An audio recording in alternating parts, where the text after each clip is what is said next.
Bem-vindos ao Top Spot for Oriental Music docu-series, onde damos vida às histórias por trás da música.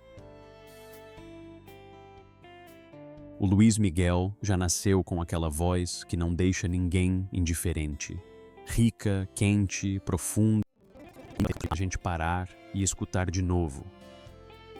Mas a história por trás do garoto não era tão dourada quanto as capas de revista faziam parecer.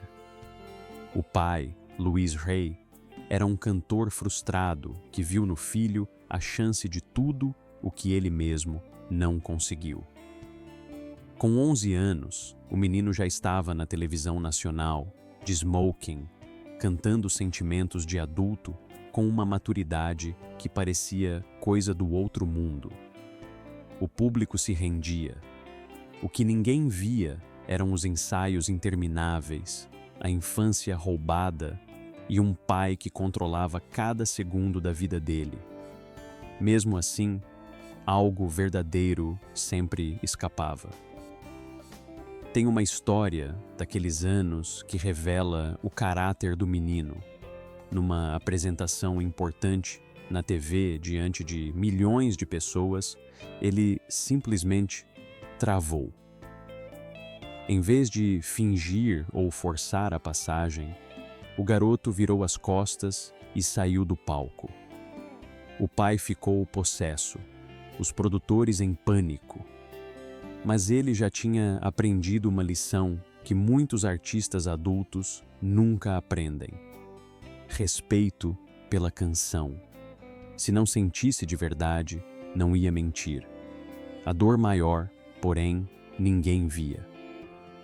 Aos 16 anos, a mãe dele, Marcela Basteri, desapareceu misteriosamente numa viagem à Espanha. Um dia, ela estava ali, o porto seguro da vida do filho. No outro, sumiu para sempre. Até hoje não se sabe direito o que aconteceu.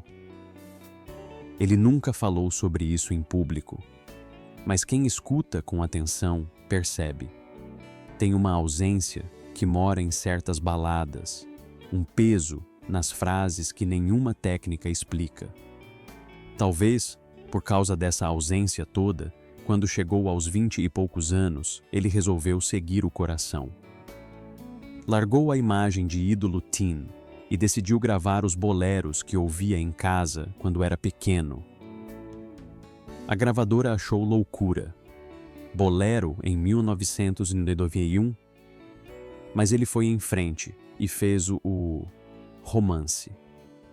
Trabalhando lado a lado com o mestre Armando Manzanero, ele mergulhou naquelas canções com o rigor de um estudante e a entrega de quem carregava uma ferida. Passava dias aperfeiçoando um único verso. O Manzanero, que no começo estava cético, saiu chorando da primeira audição. Depois contava com os olhos marejados. Esse menino entende o bolero melhor do que muita gente que cresceu dentro dele. O álbum devolveu dignidade a um gênero que parecia esquecido.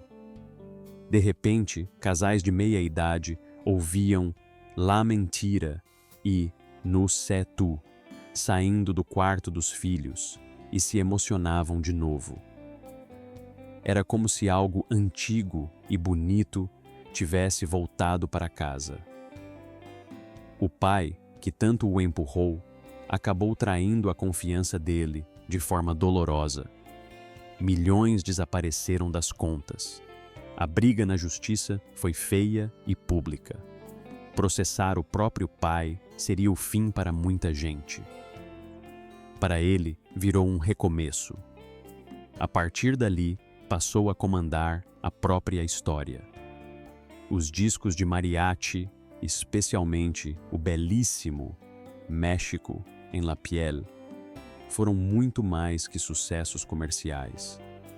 Foram o ato de um homem reencontrando suas raízes, agora com as próprias mãos. No palco, ele sempre foi assim, implacável consigo mesmo. Tem uma história famosa de um show em Buenos Aires em que parou tudo no meio da música porque um monitor que só ele escutava, estava um pouquinho fora do tom. 20.000 pessoas esperando, mas a música vinha em primeiro lugar, sempre. Com o tempo, vieram os romances famosos, os filhos, os períodos de silêncio. Mas a voz nunca falhou. Quando ele canta, a gente acredita. Ele entrega a emoção inteira, sem proteção. E é exatamente isso que torna o Luís Miguel eterno. Hoje, quando os mais jovens descobrem ele nas plataformas ou naquela série, estão encontrando o que a gente, que acompanha há décadas, sempre soube. Aqui está um artista que se recusou a ser pequeno, que devolveu nobreza à música romântica num tempo em que ela parecia fora de moda, que provou que tradição e excelência podem andar de mãos dadas. Por isso o apelido cabe tão justo, El Sol de México. Não é só pela voz ou pela fama, é porque, como o sol, a voz dele tem um calor confiável, capaz de aquecer lembranças, de nos fazer sentir mais jovens e mais sábios ao mesmo tempo. E desde aquele menino em cima do caixote até hoje, o presente continua o mesmo: a coragem de sentir tudo, de abrir o coração sem medo. Por isso, toda vez que ele canta, a gente ainda aceita o convite. E sempre vai aceitar. Obrigado por nos acompanhar no Top Spot 40 Music Docu-Series. Descubra todas as histórias por trás da música em topspot40.com. Até a próxima. Continue deixando a música tocar.